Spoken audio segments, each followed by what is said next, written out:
Hello दोस्तों, आप सभी का मेरे चैनल में एक बार फिर स्वागत है। आप सभी को एक्टिव जलज का हार्दिक शुभकामना। अगर आप मेरे चैनल पे पहले से हैं तो सब्सक्राइब और लाइक करें। अगर आप मेरे चैनल पे पहली बार आए हुए हो तो कृपया करके मेरे चैनल पे सब्सक्राइब करना ना भूलें। फालतू की बात को पीछे छोड़ते हुए वीडियो का कंटेंट बताते हैं। मैं आज आपके लिए एक थ्योरी लेके आया हूं जो हिंदू धर्म में बहुत पुण्य है, जिसमें लड़की लड़का का भविष्य जुड़ा होता है, लड़की लड़के का जिंदगी भर तक का संबंध होता है और जिसे शादी बोलते हैं, विवाह। यानी कि विवाह एक ऐसा एक स्टेप है जिसे जिंदगी भर के लिए लोग मानते हैं। क्यों मानते हैं? क्योंकि वो पवित्र बंधन होता है, जिंदगी भर उसे निभाया जाता है। उसमें गिले शिकवे कुछ भी नहीं हुआ करते, सब माफ होते हैं। उस हिंदू धर्म के आधार पे मैं आज विवाह पढ़ के बताऊंगा। विवाह में एक जो कि भगवान शिव शंकर ने के साथ में पढ़ा गया था, वही विवाह मैं आज आपके साथ पढ़ रहा हूं। और उस विवाह में पार्वती ने जो भगवान शंकर से जो वचन मांगे हैं, वो वचन भगवान शंकर जी ने पार्वती को दिए हैं। पर भोले शंकर ने पार्वती से जो वचन मांगे हैं, उन वचनों को भी पार्वती ने दिया है। जिससे कि हर शादी में, हिंदू धर्म में शादी जो हुआ करती हैं, उसके आधार पे यही विवाह पढ़ा जाता है। सात फेरे लेते समय अगर इन वचनों का पालन करते हैं, तभी पालन करने के बाद सात फेरे लगाए जाते हैं। उन सात फेरों का तात्पर्य क्या है, आज मैं आपको विस्तार से समझाता हूं। और किस तरीका से मैं समझाता हूं, आप जरा देखिए। बल्कि एक एक आपका जो डाउट है मन में, वो सभी क्लियर हो जाएगा। कैसे हो जाएगा? आइए मेरे साथ चलिए। मैंने इसमें पहले से लिख के रखा है कि हिंदू धर्म में कई शादियों में गया, जाके मैंने देखा वहां पे किस तरीका से पंडित जी, जैसे कि मैं एक ब्राह्मण हूं और मैं आपको आज बता रहा हूं मेरी सोच के अनुसार और शादियां जो होती हैं उनके अनुसार, मैं आपको आज बताता हूं कि पवित्र बंधन जिसमें लोग और बंधते हैं, जो ना चाहे भी गृहस्थी भोगना पड़ता है। अब गृहस्थी का सुख तो आप सभी लोग जानते होंगे मेरे भाई, और जिनकी नहीं हुई है तो उनकी हो जाएगी, और जिनकी हो चुकी है उन्हें तो पता ही है। आइए चलते हैं वीडियो की तरफ। 7 वचन पार्वती ने भगवान शंकर से मांगे थे। वो वचन मैं आपको बताता हूं। पहला वचन है, यदि यम कुर्वंत मम सहमति ग्रामणी तब्य मांगे अगच्छामि। एक बार मैं फिर बताता हूं। यदि यम कुर्वंत मम सहमति ग्रामणी तब्य मांगे अगच्छामि। इसका अर्थ यह है कि यदि कोई यज्ञ करोगे तो मेरी सलाह लोगे, तब मैं आपके बाएं अंग आ सकती हूं। दाया बाया यानी उल्टा हाथ, उल्टा हाथ यानी कि समझते हैं एक लेडीज का, स्त्री का भाग होता है। इंसान के अंदर जो मनुष्य होता है, उस मनुष्य के अंदर आधा भाग लेडीज का होता है, आधा भाग जेंट्स का होता है। जो दाया होता है, दाया यानी सीधा, दाया जो अंग होता है मनुष्य का, वो क्या होता है, वो पुरुष का होता है। और जो बाया अंग होता है यानी उल्टा हाथ की तरफ का जो बाया अंग होता है, वो लेडीज का होता है। इसी ठीक प्रकार यानी लेडीज में जो बाया अंग होता है वो दाया माना जाता है, और दाया जो अंग होता है वो बाया माना जाता है। जैसे मैंने आपको बताया, वो आप उसी के अनुसार उल्टा या सीधा कर लेना। अब जैसे मैंने आपको अभी बताया था, क्या बताया था, जैसे इंसान के अंदर जो दाया भाग होता है यानी जो सीधा हाथ होता है, वो पुरुष का माना जाता है, और जो उल्टा हाथ होता है यानी कि जो बायां हाथ होता है वो लेडीज का माना जाता है। यानी फेर लेते समय या कैसी समय यदि उल्टे हाथ में लोगों के कम ताकत होती है और सीधे हाथ में इंसान के ज्यादा ताकत होती है। ऐसा कई प्रकार से हुआ है। कुछ लोगों में 10% लोगों में नहीं माना गया है, बट 90 लोगों में यही माना गया है कि जो सीधा हाथ होता है वही पुरुष का होता है। आइए आगे चलते हैं। यदि यम कुर्वन्त मम सहमति ग्रामणी तब्य मांगे अगच्छामि। इसका सेंस है, यदि कोई यज्ञ करोगे तो मेरी सलाह लोगे तब मैं आपके बाएं अंग आ सकती हूं। ऐसा पार्वती ने भगवान शंकर से कहा था कि यदि कोई यज्ञ करोगे तो मैं आपके, यदि कोई यज्ञ करोगे तो मैं सलाह लोगे, यानी कि तुम मेरी कोई भी गृहिणी, यानी कोई भी तुम काम करोगे, जैसे कि यज्ञ करना या फिर तपस्या करना या फिर किसी से गुरु से ज्ञान लेना, उसमें आप मेरी सलाह लोगे, उसमें आप मेरी सलाह लोगे तभी मैं आपके बाएं अंग आ सकती हूँ। क्यों? अगर आप मेरी सलाह नहीं लोगे, अगर आप मुझसे सहमत नहीं हो तो मैं आपके बाएं अंग नहीं आ सकती हूँ, मैं आपसे शादी करने के इच्छुक नहीं हूँ। तो भगवान जी ने कहा ठीक है, मैं आपसे पूछ के कार्य करूंगा। तो 1% तो आपका पूरा हो गया। क्यों? पार्वती ने जो मांगा था, जब लड़की ने लड़के से जो वचन मांगा था, शादियों में ऐसा ही हुआ करता है। अब दूसरे वचन की तरफ चलते हैं। यदि दान कुर्वन्ति मम सहमति ग्रामणी तब्य मांगे अगच्छामि। कहा है यदि दानम कुर्यन्त मम सहमति ग्रामणी तब्य मांगे अगच्छामि। यदि कोई दान करोगे तो उसमें भी मेरी सलाह लोगे। कोई भी भिखारी आए मकान पे या कोई भी ब्राह्मण आए या किसी को भी दान करना हो या किसी को कोई जिन्स देनी हो या कोई भी चीज देनी हो तो उसमें आप मेरी सलाह लोगे। ऐसा नहीं कि मैं ऊपर हूं या मेरी ना उपस्थिति में आप घर में से कोई भी चीज उठा के दे दो। आपके मन में आया, दया भावना आ जाए कि भाई कोई पुजारी आया या मेरा मित्र आया या मेरा भाई आया है कि लो इसको पैसा दे दो, इसकी परेशानियां हैं, अधूरी हैं या कोई दिक्कतें हैं, ये पूरी कर लेगा। ऐसा नहीं है कि आप घर में से जो भी चाहोगे वो उठा के दे दोगे और मैं चुपचाप रहूंगी, ऐसा कुछ नहीं है। अगर आप सहमत हो मेरी बात से तो मैं आपके बाएं अंग आ सकती हूँ, अन्यथा मैं आपके बाएं अंग नहीं आ सकती हूँ। अगर आप मेरी इस बात से सहमत हो तो मैं आपके बाएं अंग आ सकती हूँ। दोबारा पढ़ते हैं हम इस बात को। यदि दानम कुर्यन्त मम सहमति ग्रामणी तब्य मांगे अगच्छामि।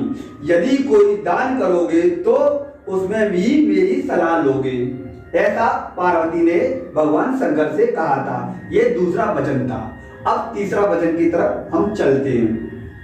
तीसरा वचन क्या था पार्वती का, जरा गौर फरमाइएगा। तीसरा वचन क्या है? अवस्थ पालन कुर्यन्त मम सहमति ग्रामणी तब्य मांगे अगच्छामि। यानी अवस्थ पालन कुर्यन्त मम सहमति ग्रामणी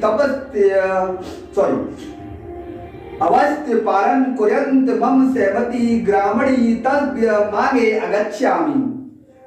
तीनों अवस्थाओं में 3 अवस्थाएं होती हैं, यानी तीनों अवस्थाओं में पहली अवस्था बाल अवस्था होती है, दूसरी यानी जवानी आती है वो अवस्था होती है, तीसरी यानी बुढ़ापा।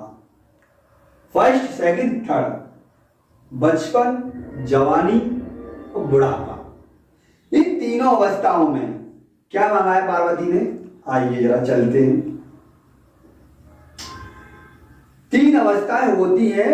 पहली अवस्था बाल अवस्था पिता के यहां निकल गई। पार्वती ने क्या कही?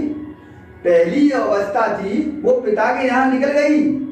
और दूसरी अवस्था आपके लिए मेरा दान हो गया,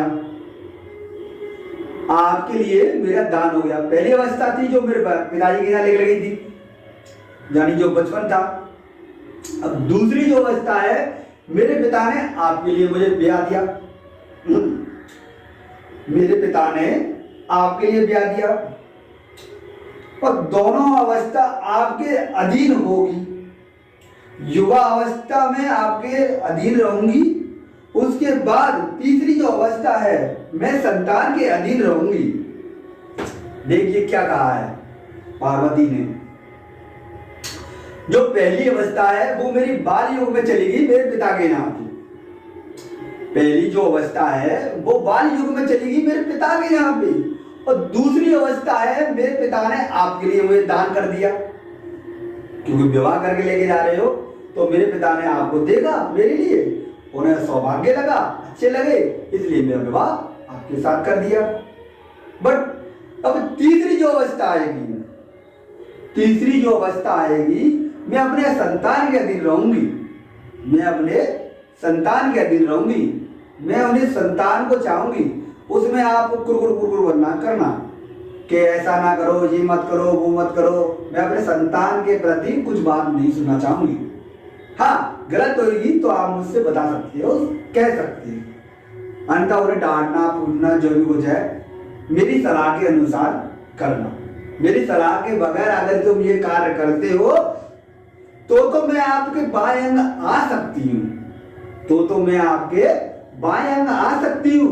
अगर आप इस बात से सहमत नहीं हो तो मैं आपके बाएं अंग नहीं आ सकती। ऐसा पार्वती ने भगवान शिव शंकर से कहा था, जो विवाह में होता है, जो तीसरा वचन था। चलिए अब हम चौथे वचन की तरफ चलते हैं। चौथा वचन यानी 4 माह 4 नंबर का जो वचन है, उस वचन की तरफ चलते हैं। और उस वचन में पार्वती ने भगवान शंकर से क्या मांगा, आइए आप जरा देखिए। चौथा वचन है, पशु यादि क्रय विक्रय कुर्यन्त मम सहमति ग्रामणी तभ्य मांगे अगच्छामि। बकरी से लेकर हाथी तक कोई खरीद करोगे या बेचोगे तो उसमें भी मेरी सलाह लोगे, तब मैं आपके बाएं अंग आ सकती हूँ। दोबारा पढ़ते हैं। पशु यादि क्रय विक्रय कुर्यन्त मम सहमति ग्रामणी तस्य मागे अगच्छामि। बकरी से लेकर घोड़े तक, बकरी से लेके घोड़े तक कोई भी जिन्स अगर तुम खरीदते, इसका तात्पर्य यह है जिन प्राणियों में से अगर कोई भी वस्तु, कोई भी चीज अगर तुम खरीदते हो, उसमें भी तुम्हें मेरी सलाह लेनी पड़ेगी। क्यों? भैंस, पोए, बकरी, घोड़ा इत्यादि जो भी कुछ तुम खरीदोगे उसमें आप मेरी सलाह लोगे। क्यों? ज्यादा पैसे दे के आ गए तो, खराब माल उठा लाए तो, खराब चीज ले आए, बीमार ले आए, तो उसमें अगर आप सहमत हो, मेरी बातों से अगर सहमत हो, तो मैं आपके बाएं अंग आ सकती हूँ, अन्यथा मैं आपके बाएं अंग नहीं आ सकती हूँ। ऐसा पार्वती ने भगवान शिव शंकर से कहा था जब शादी हुई थी। शादी से पहले, शादी से 7 फेरे लेते हैं उससे पहले ये वचन बोले गए थे, जब फेरे लेते हैं जब उस समय। तो भाई 4वां जो वचन था अब ये हो गया। अब आगे चलते हैं जो 5वां वचन है। 5वां वचन है, पार्वती ने 7 वचन मांगे थे सरकार, 7 वचन मांगे थे। किसने? पार्वती ने। किससे मांगे थे? भगवान शिव शंकर से मांगे थे शादी होते समय कि अगर आप इन वचनों का मेरा उल्लेखन करते हो तो मैं आपके बाएं अंग नहीं आ सकती। अगर आप इन वचनों से सहमत हो तो मैं आपके बाएं अंग आ सकती हूँ, आपसे शादी करने के लिए इच्छुक हूँ। इससे हिंदू धर्म में हर लड़की शादी जब होती है अपने दूल्हे से जो वर होता है उससे ये वचन मांगती है और हर व्यक्ति ये वचन देने के लिए तैयार हो जाता है, लेकिन शादी हो जाने के बाद वो इन वचनों को भूल जाता है। लेकिन गलत है, भूलना नहीं चाहिए। चलिए आगे चलते हैं। 5वां वचन कौन सा है जो पार्वती जी मांग रही हैं? यदि दानम गणन्ति मम सहमति ग्रामणी तस्य मांगे अगच्छामि। जैसे धन को गाड़ना और फाड़ना हो तो उसमें भी मेरी सलाह लोगे, तब मैं आपके बायंग आ सकती हूँ। इसमें कहा है यदि दानम गणयन्ति मम सहमति ग्रामणी तस्य मांगे अगच्छामि। जैसे धन को गाड़ना या फाड़ना हो, धन यानी लक्ष्मी, यानी कोई पूंजी इकट्ठी हो गई हो आप पे, उसको आप बिगर पूछे कहीं भी ना गाड़े, ना किसी मित्र को दे, ना बैंक में जमा करें। मेरी सलाह के अनुसार आप ये सभी कार्य करोगे। मेरी सलाह के अनुसार आप ये सभी कार्य करोगे। यानी कि धन को अगर तुम कहीं गाड़ रहे हो जमीन में और या उखाड़ रही हो तो उसमें आप मेरी संपत्ति लेंगे और उसमें आप मेरी सलाह लोगे। अगर आप इस बात से इच्छुक हो तो मैं आपके वायंग आ सकती हूँ, तो मैं आपके वायंग आ सकती हूँ। यदि आप मेरी बात से इच्छुक हो तो, यदि आप मेरी बातों से इच्छुक ना हो तो मैं आपके वायंग नहीं आ सकती हूँ। ऐसा पार्वती ने कहा था। कौन से पृष्ठ पे कहा था? 5वें वचन पे कहा था। किससे कहा था? भगवान शिव शंकर से कहा था।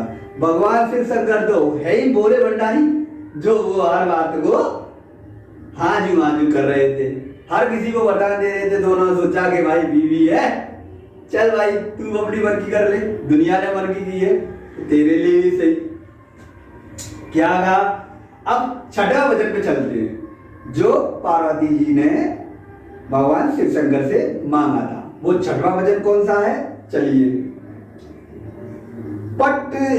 पट ऋतु मम पालनम कुर्यन्त मम सहमति ग्रामणी तस्य मांगे अगच्छामि।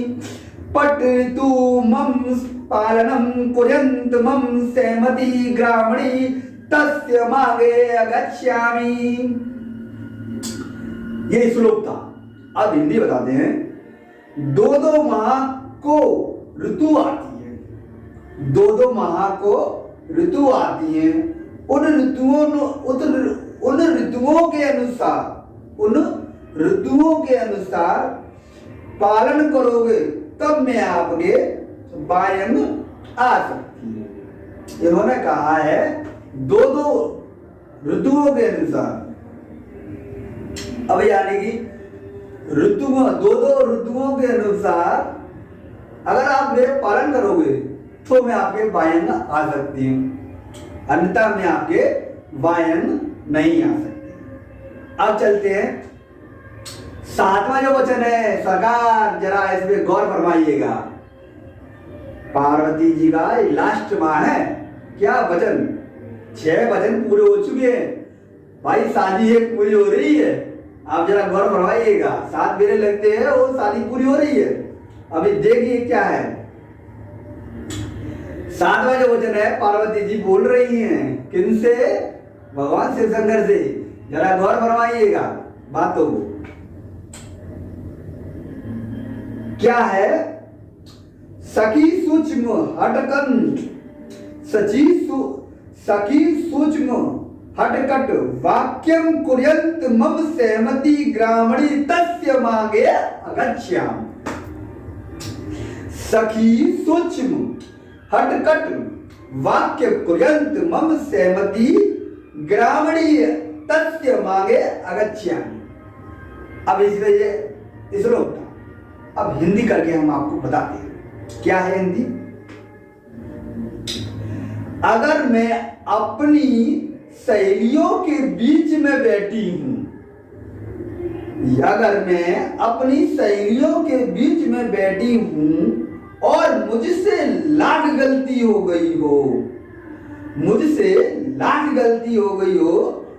तो मुझसे वहां पर कुछ ना कहकर, वहां पर मुझसे कुछ ना कहकर जो कुछ कहना है, जो कुछ कहना है घर पर आके कहोगे तो मैं आपके बायंग आ सकती हूं। अब देखिए इसमें क्या कहा है पार्वती जी ने। पार्वती जी ने ये कहा है मुझसे लाख गलती हो गई, मुझसे लाख गलती हो गई हो, अगर मैं अपनी सहेलियों के बीच बैठी हूं या अपने परिवार के बीच में बैठी हूं या अपने मित्र भाई बंधु कुटुंब खानदान इत्यादि किसी के बीच बैठी हूं और मेरा व्यक्ति कोई घर पे है, मेरे परिवार जन या मेरे मिलने मिलने वाले इत्यादि, और मुझसे कोई भी गलती हो गई हो आपकी नजरों के अनुसार, वैसे तो मैंने की नहीं, अगर हो गई हो बोला भूल चूक, अगर हो गई हो भूल चूक जो आपके अभिमान में ठेस पहुंचे, तो उस समय मेरी सहेलियों के बीच होते समय, उस समय मुझसे ना कुछ कहते हुए, मुझसे ना कुछ कहते हुए और मेरा वेट करते हुए जब मैं घर आऊं, जब मेरे घर वाले सब चले जाएं, तब मुझसे जो भी कुछ बात है वो डिस्कस करना, जो भी कुछ कहना है तब वहां करना, अन्यथा आप वहां कुछ ना कहना। अगर आप इस बात से मेरी सहमत हो, अगर आप इस बात से सहमत हो तो मैं आपके बायंग आ सकती हूं, अन्यथा मैं आपके बोले जी बायंग नहीं आ सकती। अगर आप मेरे सातों वचन को अगर सहमत हैं तो मैं आपके बायंग आ सकती हूं और मैं आपसे शादी करने के लिए इच्छुक। भगवान शिव शंकर ने कहा ठीक है पार्वती जी, मैं आपके सातों वचनों को स्वीकार करता हूं। ठीक है पार्वती जी, मैं आपके सातों वचन को स्वीकार करता हूं। आपसे मेरे 4 वचन, मात्र 4 वचन। पार्वती जी मैं आपसे 4 वचन मांगता हूं और इसलिए आप उनका पालन करें। पार्वती ने कहे मेरे 7 वचन थे, इन्होंने मान लिए, तो मैं इनके 4 वचनों को क्यों नहीं मान सकती? मैं ही मान लूंगी 4 वचनों को। भाई आगे मेरे स्वामी बनने वाले हैं तो मैं तो मानूंगी। अच्छा जी, अब चलते हैं। कौन से वचन मांगे थे भगवान शिव शंकर ने पार्वती से? 4 वचन, मात्र 4 वचन। वीडियो में बने रहिएगा, इंटरेस्टिंग कहानी आने वाली है। अब इंटरेस्टिंग कहानी है तो इंटरेस्ट तो आएगा। पूरे यूट्यूब चैनल पे आपको यह विवाह, इस तरीका का विवाह कहीं भी नहीं मिलेगा। सरकार, पूरे यूट्यूब पे इस तरीका का विवाह कहीं नहीं मिलेगा। जो वचन है स्पष्टली मैं क्लियर आपको बता रहा हूं कौन कौन से वचन पढ़े जाते हैं और कौन कौन से वाक्य बोले जाते हैं। फेरे पढ़ते समय पहले पूछ लिए जाते हैं लड़के से और लड़की से। अब आइए, ब्राह्मण पूछ लेता है पंडित जी, जैसे कि मैं खुद ब्राह्मण हूं, आपको बता रहा हूं। चलिए चलते हैं। वचन है उद्याने मध्यावाने पितृगृह भगवस्ते अज्ञान भागने करस्त। पहला है वचन उद्याने, दूसरा है मध्यावाने, तीसरा जो वचन है पितृगृह गवंते, चौथा है अज्ञान भागोन करस्त। अब इनको हम हिंदी में अनुवाद करते हैं, आइए जरा समझिए। उद्याने यानी यदि घर से बाहर जाए तो अकेली ना जाए। भगवान शिव शंकर क्या मांगते हैं पार्वती जी से, गौर फरमाइएगा। यदि घर से बाहर जाए तो अकेली ना जाए, क्योंकि अकेलापन या अकेला घर जंगल के समान होता है। इसलिए किसी के साथ नंद जिठानी या दौरानी आदि के साथ जाए। भगवान शिव शंकर ने कहा कि अगर आप घर से कहीं भी जाएं इत्यादि, या सब्जी लेने जाएं, या बच्चे की दवाई दिलाने जाएं, या अपने पियर जाएं इत्यादि, कहीं भी जाएं तो किसी नंद या जेठानी या दौरानी किसी के साथ घर से बाहर जाए। क्यों? क्योंकि अकेला घर एक जंगल के समान होता है।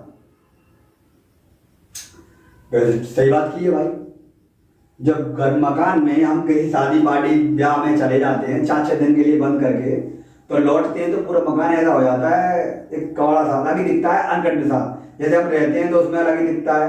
ऐसे ही एक ये मकान है, ऐसे ही एक ये मकान है। इस मकान के अंदर बोलने वाला जो पंछी है, इस मकान के अंदर, इस बॉडी के अंदर, इस शरीर के अंदर जो बोलने वाला जो पंछी है, ये पिंजरा है एक तरीका का, ये मकान है। इसमें अगर इस मकान के अंदर जो रहने वाला है वो सेंसा है, जो रहने वाला है वो सेंसा है। वो जिस दिन चला गया इस काया की कोई वैल्यू नहीं। वो जिस दिन इस शरीर से चला गया, पिंजरे का पंछी एक दिन निकल जाएगा, मोल वेतन का कोई भरोसा नहीं। ओ माटी के पुतले ना इतरा के चल, तेरे जीवन का कोई भरोसा नहीं। इस बॉडी के अंदर जो पिंजरा, इस पिंजरे के अंदर, इस बॉडी के अंदर या पिंजरे के अंदर इसमें फकेरू रहता है। वो फकेरू जिस दिन उड़ गया तो इस काया की कोई वैल्यू नहीं भाई, कोई भी वैल्यू नहीं है। क्यों नहीं वैल्यू है? ये बिल्कुल वैल्यू नेक्स्ट है, खराब है। आइए आगे चलते हैं। पहला वचन था पार्वती से मांगा था भगवान शिव शंकर ने, वो क्या था? उद्याने। यह उद्याने यानी कि उसका अर्थ हम करते हैं, यदि घर से बाहर जाएं तो अकेली ना जाएं, क्योंकि अकेलापन या अकेला घर जंगल के समान होता है। इसलिए किसी के साथ नंद जेठानी या दौरानी आदि के साथ जाना चाहिए। दूसरा वचन भगवान शिव शंकर ने पार्वती से दूसरा वचन मांगा है। दूसरा वचन यानी 4 वचन है, पहला वचन मैंने बोल दिया है, दूसरा वचन चलते हैं। दूसरा वचन क्या है? आइए जरा गौर फरमाइएगा।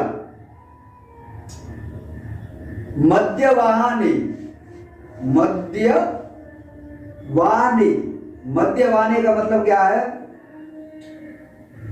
दुष्ट नशे में कोई भी आपके सामने पड़ जाए, दुष्ट नशे में कोई भी आपके सामने पड़ जाए तो दाहिने या बाएं से निकल जाए।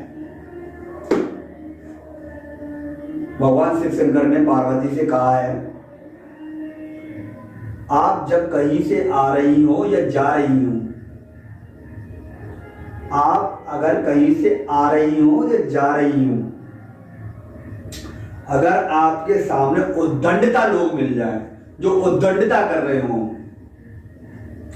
या विवक्कर लोग मिल जाएं, तो उनसे ना कुछ कहते हुए, उनसे तर्क ना करते हुए, उनके बाएं अंग से या दाएं अंग की तरफ से निकल जाना चाहिए। उनसे वहां पे कुछ मत कहना।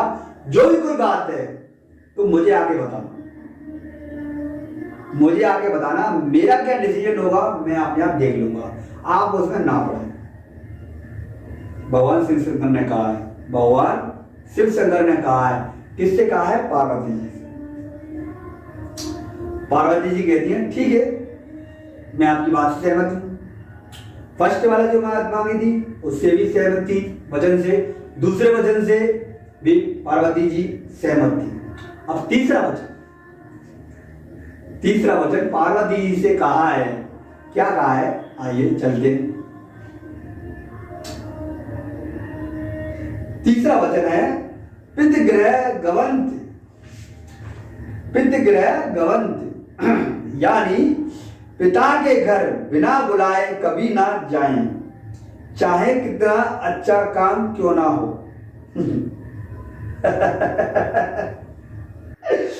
क्या कहा है?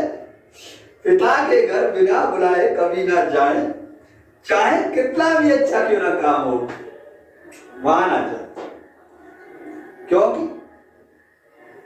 लड़की के बोल पार्वती जी क्या कहती हैं अपने स्वामी से, यानी शिव शंकर से, महाराज ये तो 7 वचनों से भी कठिन वचन है। महाराज ये तो 7 वचनों से भी ज्यादा कठिन वचन है। ये कैसा वचन? क्योंकि सावन सलूने 30 त्योहार पढ़ते हैं, उनमें भी ना जाए।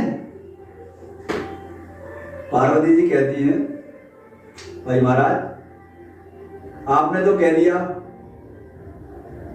कि अपने मैं के बिगड़ बुलाए ना जाए, और सावन सलूने 30 त्योहार पढ़ते हैं तो उसमें क्या निमंत्रण थोड़ी आएगा, उसमें भी ना जाए।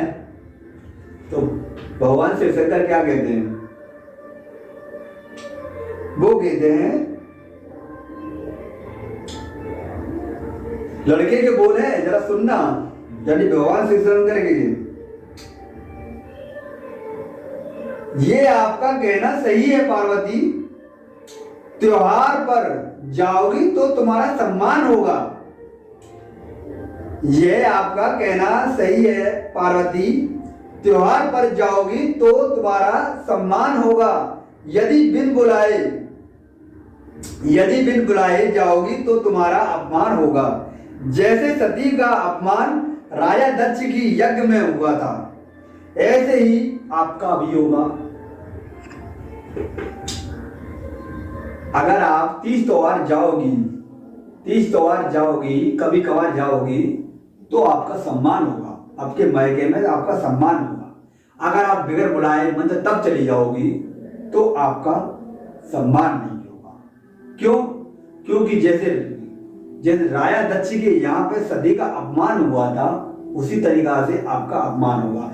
हर छोटी छोटी बात आपके साथ शेयर करी जाएंगी और आप उन बातों को सहन नहीं कर पाओगे। इसलिए मेरा आपसे ये कहना है, आप जब कभी घर जाओ अपने तो बिन बुलाए ना जाए। महाराज आपने एक कठिन सवाल पूछ लिया, पार्वती जी देख लीजिए। अब देखिए 14 सवाल यानी 14 वाक्य या 14 वचन क्या है भगवान शिव शंकर जी का पार्वती जी से? क्या है? अज्ञान भगोन करस्त।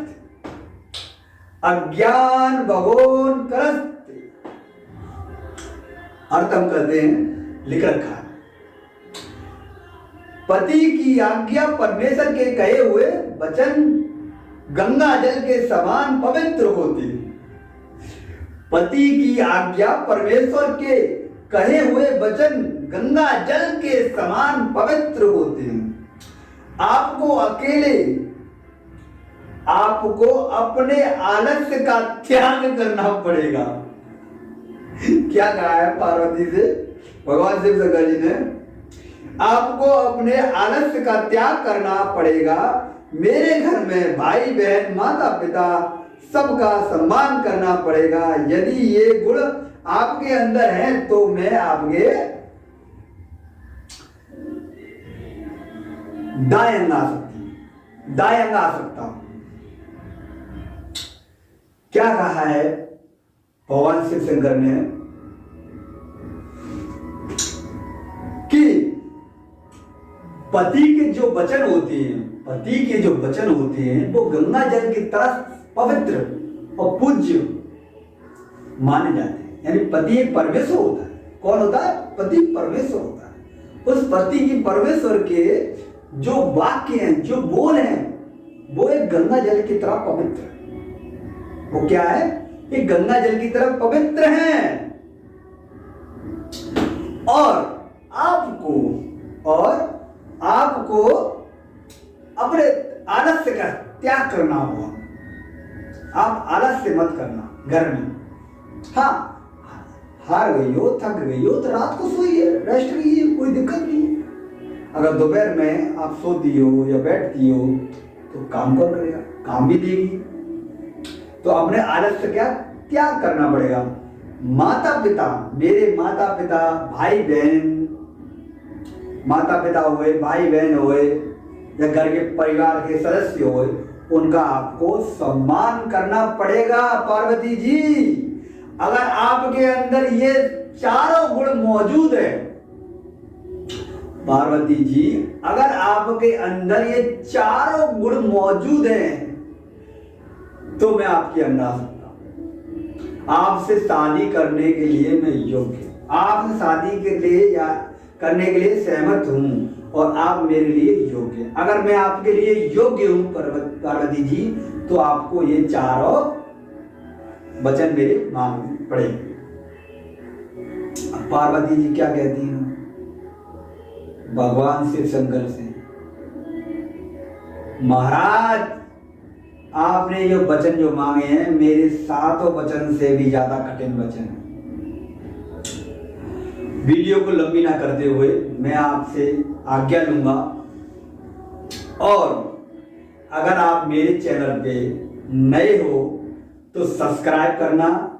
अगर मेरे चैनल पे पहले से मौजूद हो मेरे भाइयों, कमेंट और लाइक करना ना भूलें, क्योंकि मुझे वीडियो बनाने में काफी मेहनत करनी पड़ती है। एक एक वचन, एक एक वाक्य मैं कैसे कैसे लिखता हूँ, कैसे कैसे याद करता हूँ। भाइयों कृपया करके मेरा हाथ से हाथ जोड़ के निवेदन है कि मेरे चैनल को लाइक, सब्सक्राइब और कमेंट करना ना भूलें।